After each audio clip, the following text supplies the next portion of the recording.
Hey y'all, this is Joe with Microgreens. Back at you one more time with growing like a pro with Coco. Just some more tips and tricks. Today we're talking about seeding. Last couple installments we talked about rehydrating a brick of cocoa. We talked about traying it up and making a stockpile of cocoa. Here at our germination or our seeding table again, you can see it's dirty. I've been working a little while. I like to keep my workstation as clean as possible. So first thing I'm going to do is I'm going to wipe it down with some disinfecting wipes. The reason I like to do that is you're putting your trays on your work surface, right? And when the flat bottom of that tray is on your work surface, if there's anything on that work surface, it can transfer to the top of the next tray when you go into a germination stack. So to me, this is an important step just to maintain cleanliness of your work area. Personally, I really like these 7th generation disinfecting wipes from Target. It's like $7 or $8 for 50 count, I believe.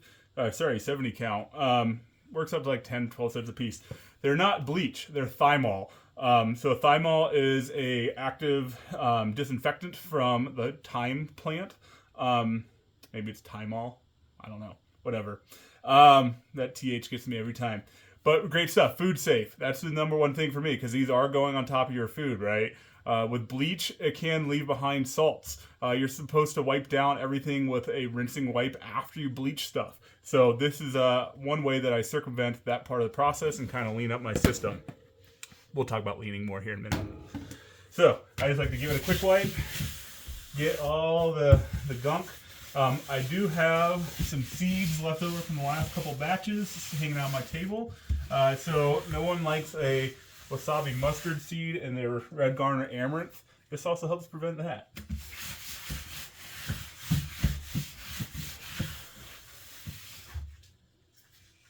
All right, so things you're gonna need. You're gonna need some soil. You're gonna need some seeds. You're gonna need a tray to hold everything in. You're gonna need some bricks. You're gonna need some flat trays too. So just going down the line here real quick. Already prepped a whole bunch. I think I was up to like 50 or so trays with coconut core that we rehydrated last night. Trayed them up this morning. Go ahead and seeding them this morning. So they are still a little damp. That's going to be a good thing. We'll show you why here in a minute. Next thing I use seeds. So this is going to be my spicy mix here this morning. I personally like spice shakers. I know a lot of larger scale commercial growers who don't like them. I'm not that big. Yes, efficiency is important to me, but also quality product.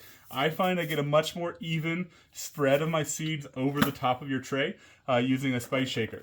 I will link these in the comments below, but just, a little spice shaker from Amazon. I put them in a Sterilite container. I put about 48 of them in here. And then if you're a follower of Ben Hartman and the Lean Farmer, Taiji Ono and the Toyota Production and the 5S or 6S Sigma, those different manufacturing processes, this is something that I use to help use as a visual cue for myself. In Japanese, it's Kanban. And Kanban is a way to signal to yourself or to another worker that the next step of the process is ready. I put my black caps up when it is full of seeds. I put my black caps down when it's empty. When my whole box is white, I know I need to stop what I'm doing and refill my shaker jars. Just a real simple visual cue system that I use that keeps me on track. Also lets me count really quickly, like if I'm down like 5 or 6 of these left, and I know, hey, I do 16 trays of spicy every week, so I gotta refill. Just a really quick way to just keep myself on track and helps improve efficiency. As I talked about, you'll need some bricks. These are just pavers from Lowe's. The red ones are 5 pounds a piece. The big gray one is 15 pounds. I started with the 15 pounders, and I often find for my brassicas, it's too much. Your mustards, your broccolis, cabbage kale, kohlrabi, all that sort of stuff. I don't like it as well. Instead, what I prefer is 2 5-pound bricks. The nice thing when you get a whole bunch of 5-pound bricks, you can also toss 3 5-pound bricks on a tray of peas or sunflower, and you still get the 15-pound effect. Like I said, you'll need a top tray And I'll show you all this again one more time. And with these bricks, when I'm only using 2, I like to place them parallel to my tray. Just a quick little tip. It helps keep everything down and even pressure across. Also doesn't overpressure the middle, which sometimes can be more wet. And that can lead to rot in germination. So that's just another thing that I do. And I'll just transition to seeding up these trays. So again, move quickly, efficiently, but not throw stuff around because you will mess up your trays. All right. So here we go. I now have 9 trays facing me right up here. So I start off just by throwing these out here.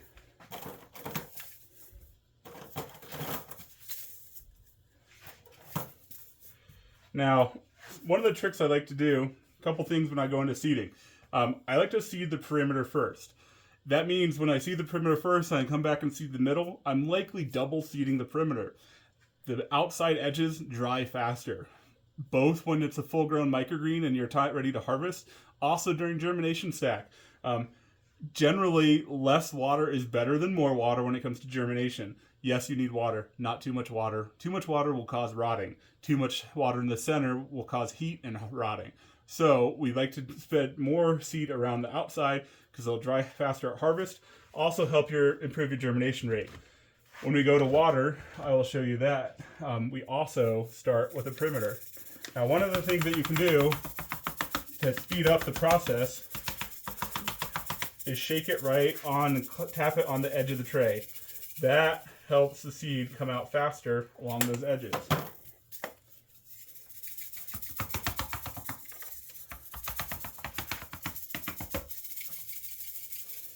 And yes, maybe you can do it faster with just a seed cup with no sort of spice filter on the top. But you know what? This is still plenty fast for me. Again, I'd rather ensure a quality product that is getting even germination, that's not rotting in germination, because when you get too many seeds clumped up, you can rot. Now, one of the things you may have noticed that I didn't do was I did not mist my soil or cocoa prior to starting with my seeds. I don't think with cocoa you need to. You just soak this coconut core for 10, 12 hours overnight, right? It's got moisture in it. My seeds are not bouncing and rolling, which is why people miss their soil first. Again, getting to that lean system, the more steps you can remove out of your process, the more efficient you'll be, the more value your product will be. You think about it, time is money, right? So the more time you spend prepping your soil, you're not selling your soil. Well, maybe you're not. Maybe you are. There are ways to sell your soil. Chicken farmers, worm farmers, vermicompost it yourself, give it to your own chickens, whatever. So maybe your soil has a dual purpose. And so I don't know if you can see that over there. As I'm putting them back in, I'm just flipping them upside down. Again, when they're empty, they go into my box upside down. That way I know when my whole box is empty, it's time to weigh out more seed. Not going into the details of that. Also not going to go into the details of my spicy mix. It is a custom spicy blend. For those of you who are pretty experienced growers, maybe you're seeing some of this coloration of the seed and you already know what's in it. But what I will say is I did some taste tests with some friends and family of both the spicy blends you can get from True Leaf Market and other places, as well as my custom blend. They thought the seed blend that you can get as a pre-blended spicy was not spicy enough, so we went and amped it up. Other thing I forgot to mention that you're going to need to do this, a hose with a good spray nozzle. So some people, you don't have that ability to do in your house, and you can use a spray bottle. But once you get to scale, you really need a hose. It really speeds it up, and you'll see why here in just a moment. I've been testing out a couple different spray nozzles. Right now I'm trying this one from Gilmore. It's just a 5 pattern, so not a whole lot of fluff on it. It gets the job done. You know, it has a mist, it has a shower, has a fill setting and a jet setting and a sweep setting. So I can clean my trays, I can wet my trays, I can mist trays that need to be misted, I can fill buckets, I can do all of it. So one of the things I really like about this nozzle, there's some things I don't like, I'll do a full review later, but one of the things I really like about it is a lot of nozzles have a pressure control on the back. This is the best one I have found. It allows it to go way low on the pressure. And that's really important when you're soaking these trays because, you don't want to overwater your trays. Coco retains a ton of water. As I said in a prior video, I think somewhere I saw the stat was up to 18 times its weight in water. It will keep that water hanging on, and that will rot your plants. So really important, in my opinion, to have a nozzle that lets you really tamper down and crank down on that pressure. This one is so good, in my opinion. I used to always mist my seeds. This nozzle does not have the best misting setting, so I just decided, well, maybe I'm going to try to go straight to shower. Again, lean up your process, right? If I only have to spray my trays once, that's extra time that I'm saving along the journey here. So, as I was mentioning, I like to, just like I seed around the perimeter and then over the middle, that's the exact same thing I'm going to do here. I'm going to adjust that a little bit so you can see the full tray. And it's going to go quick. If you have 9 trays out, you have a hose, you have an area that you can get a little bit wet, it's going to go super quick. So I go around the perimeter, zigzag across the middle. Again, that means I will be watering the edges twice. I will be watering the middle once. And that is very intentional because the middle is where you'll see a lot of rot happening if you overwater. All right, anyone got their stopwatch ready?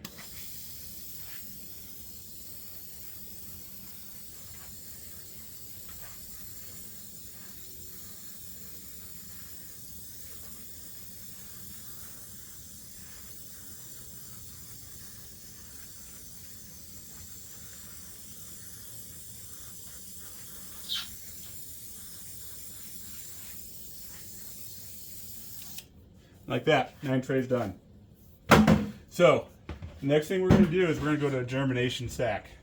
I like to do germ stacks. The rule of thumb is no more than 6 high. Depending on the varieties, I go like going far less than that. For sunflowers, I only go 3 high. Sunnies produce a ton of heat when they are in germination. And then heat plus water plus sunnies equals mold. So, trying to avoid that mold town, I just don't go there. But for the purposes of my spicy mix, what I do is I put do 2 stacks of 5 and a stack of 16. My racks hold 8 per level on a shelf because I do 2 racks back to back. And so that gives me a nice 16 trays, which is about what I'll go through in a week between the 2 grocery stores, 1 restaurant, and the farmer's market. I sell probably 3 to 1 spicy over everything else. So it's just a really great seller, the blend that I've come up with, and people really dig it. Of course, I misplaced my top trays. We're just going to cap these guys off, throw on some bricks. I'll have to put 1 more on that stack. There's only 4 there, and put them on a rack. 3 days. We'll come back 3 days later. We'll uncover them and see how it's going. After that, they hit straight to light. No blackout necessary. Yeah, if you've seen my posts on a lot of the forums and stuff on groups on Facebook, you'll notice that I have a hatred of blackout. A lot of people kind of abuse it. It doesn't really add weight to your product. It adds height, and a lot of restaurants and other areas don't like the extra height unless you need it, so you're not cutting your fingers and you're coming through with your knife. So that's what I got. This is Joe with Microgreens once again, just with a quick video showing you guys how I seed up 9 trays at a time. Hope you learned something. Have a good one.